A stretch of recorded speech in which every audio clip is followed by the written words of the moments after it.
नमस्कार, मी साक्षी. आपण पाहत आहात नंदुरबार बुलेटिन लाईव्ह. आता बातमी आहे नंदुरबार जिल्ह्यातून. शहादा तालुक्यातील लोणखेडा गावात चोरट्यांच्या धुमाकूळ. घरासमोर लावलेली मोटरसायकल रात्री चोरट्यांनी केली लंपास. चोरीची संपूर्ण घटना सीसीटीव्ही कॅमेरे कैद.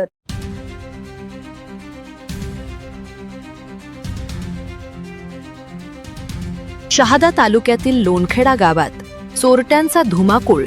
घरासमोर उभी असलेली मोटरसायकल अज्ञात चोरट्यांनी रात्रीच्या सुमारास लंपास केल्याची धक्कादायक घटना घडली आहे. मिळालेल्या माहितीनुसार मथुरा नगर परिसरातील रहिवासी कल्याणसिंग राजपूत यांची MH39 AK 6456 क्रमांकाची युनिकॉर्न मोटरसायकल चोरट्यांनी पहाटेच्या सुमारास घरासमोरून चोरून दिली. विशेष म्हणजे ही संपूर्ण चोरीची घटना परिसरातील सीसीटीव्ही कॅमेऱ्यात कैद झाली असून त्यामध्ये चोरट्यांची हालचाल स्पष्टपणे दिसत आहे. या फुटेजवरून ही चोरी एकट्या व्यक्तीने केली नसून टोळीने केल्याचा संशय व्यक्त केला जात आहे.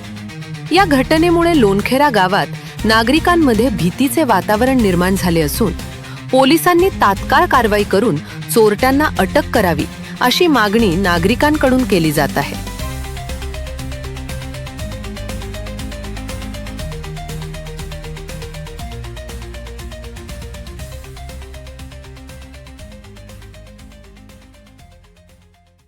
ताज्या घडामोडींसाठी पाहत राहा नंदुरबार बुलेटिन लाईव्ह. आपला जिल्हा, आपली बातमी. चॅनलला सबस्क्राईब, शेअर करा.